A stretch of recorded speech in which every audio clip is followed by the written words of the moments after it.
Fala galera! Estamos aqui em mais um vídeo e dessa vez a gente vai falar um pouco sobre as perspectivas futuras dos próximos 4 anos, né? Falar um pouco sobre o que pode acontecer e até conversar um pouco sobre esse medo que a galera tem de um desastre econômico nível Argentina ou Venezuela nos próximos anos, né? Eu sei que eu tinha falado que eu não ia falar sobre isso tão cedo, né? Até porque o novo governo nem assumiu ainda, mas eu acho interessante a gente já vir aqui conversar um pouco sobre isso para até a gente criar um pouco de fazer algumas previsões do que vai acontecer, o que é que não vai, como é que vai se desenrolar, traçar alguns cenários pra gente ter uma ideia, né, de como é que essas coisas funcionam e etc.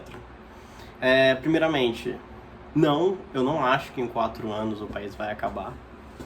É muito complicado, né, porque o Brasil ele tem bases econômicas muito sólidas, tem algumas regras fiscais também muito interessantes que dificultam a argentinação do país, né, como você poderia dizer. Então, é muito difícil para um governo em 4 anos destruir todas essas bases econômicas e levar a gente para um caminho de hiperinflação como a Argentina ou Venezuela. Claro, é possível, eu não estou dizendo que não é, eu estou dizendo que é improvável. Mas possível tudo é, né? Ninguém sabe o que vai acontecer nos próximos anos, etc. Mas é improvável. Alguns pontos, né, são o que reforça isso, né? O que dá essa base forte econômica. Que, primeiramente, é o teto de gastos, que ele evita que o governo se endivide, né? Ou pelo menos que se endivide em excesso. E só isso já dá uma segurança econômica muito interessante, porque diminui o risco do país, faz com que as taxas de juros a longo prazo diminuam. Então é uma medida muito interessante. A gente viu, como eu falei nos outros vídeos, e rolou durante todas essas semanas, as últimas semanas, desde que o Lula foi eleito, a tentativa de ir na PEC da transição, ou PEC Argentina, como tem sido chamada, tentar destruir, né, ou tentar acabar com esse teto de gastos, botando várias coisas fora dele, como Bolsa Família, gastos de emendas, etc., que totalizariam algo em torno de 160 a 200 bi durante 4 anos, né, em déficit recorrente, o que seria realmente terrível para o país, como já foi dito antes, mas que ainda está encaminhando. A gente não sabe muito bem como é que vai ser, o número pode aumentar, o número pode diminuir, a gente não sabe como é que vai ser esse trâmite, nem no Senado, nem no Congresso. A gente tem também a regra de ouro, que também é outra medida que dá uma segurada, né, nesse risco Brasil. E o que eu acho mais interessante no momento que a gente tem é a independência do Banco Central. Porque com o Banco Central independente, isso é maravilhoso. Foi uma das melhores coisas que poderia ter acontecido no país, foi o Banco Central ter ficado independente. Porque isso dá uma segurança muito boa para o país. Porque com o Banco Central independente, a gente não fica refém de um governo que quer imprimir dinheiro, sabe? Então, isso dá uma segurança monetária muito forte para o país. Claro, tudo que foi feito pode ser desfeito, né? Então, pode ser que em algum momento passe alguma PEC para mudar isso, etc. Mas, no momento, ainda estamos com o Banco Central independente, então tá segurando, né? A gente não vai ter o governo tentando mexer absurdamente nos juros, ou tentando imprimir dinheiro, então vai dar uma segurada na situação, né? E o presidente atual é muito bom também, né? Que a gente vai ter ele até 2024, então também é uma boa notícia. Em relação aos outros fatores, né? Claro, a política do novo governo eleito é uma política desenvolvimentista, como eu já tinha comentado aqui anteriormente. Então, existe essa expectativa, né, de que ele tente botar o Estado como criador de desenvolvimento, como investidor de empresas, etc., para tentar fazer a economia crescer, estilo PAC e campeões nacionais. Porém, tem outro detalhe que é muito bom pra gente, que esse cenário, como ocorreu em 2003, não é mais possível, por diversos fatores. Então, os fatores macro, a gente não tem mais aquele boom de commodities que fez o governo Lula disparar, tanto pelo fato de que hoje o governo tem menos poder orçamentário. Então, hoje a gente tem muito mais poder orçamentário no Congresso do que no governo.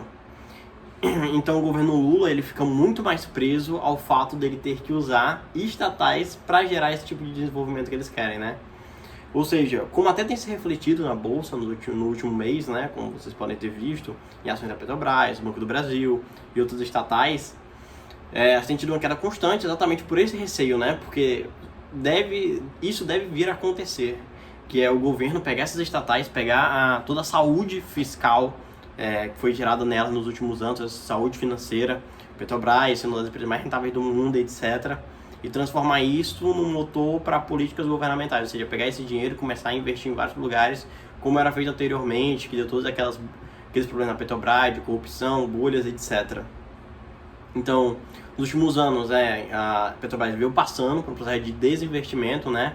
Tirando vários... Porque a Petrobras tinha um braço em cada coisa, né? Várias coisas aleatórias que ela se metia por causa do governo, etc. Ela foi desinvestindo nessas áreas, foi ficando uma empresa mais enxuta, mais eficiente. Foi realmente um negócio assim incrível em questão de gestão. Mas provavelmente deve ser desfeito com o novo governo por fins políticos, né? Porque eles vão precisar dessa saúde financeira, desse caixa da empresa para poder investir na sua ideia de desenvolvimento. A gente não sabe como é que isso vai ser feito e a gente nem sabe se isso vai dar certo, né? É um fator interessante, a gente não sabe onde é que eles vão colocar esse dinheiro. Claro, a gente vê uma aproximação com o governo de diversos empresários que podem ter ou não algum interesse nisso, né? Já vendo essa possibilidade de ter esse investimento governamental. Mas a priori ainda está tudo muito nebuloso e etc. sobre como é que vai ser o futuro econômico do país. Existe também a perspectiva de que o Lula ele desfaça algumas reformas.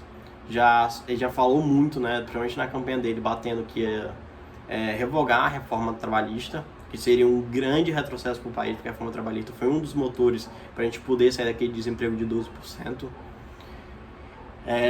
Também se fala muito hoje, né? Não se fala muito, mas que o Boulos falou recentemente numa possibilidade de você revogar a reforma do saneamento básico, né?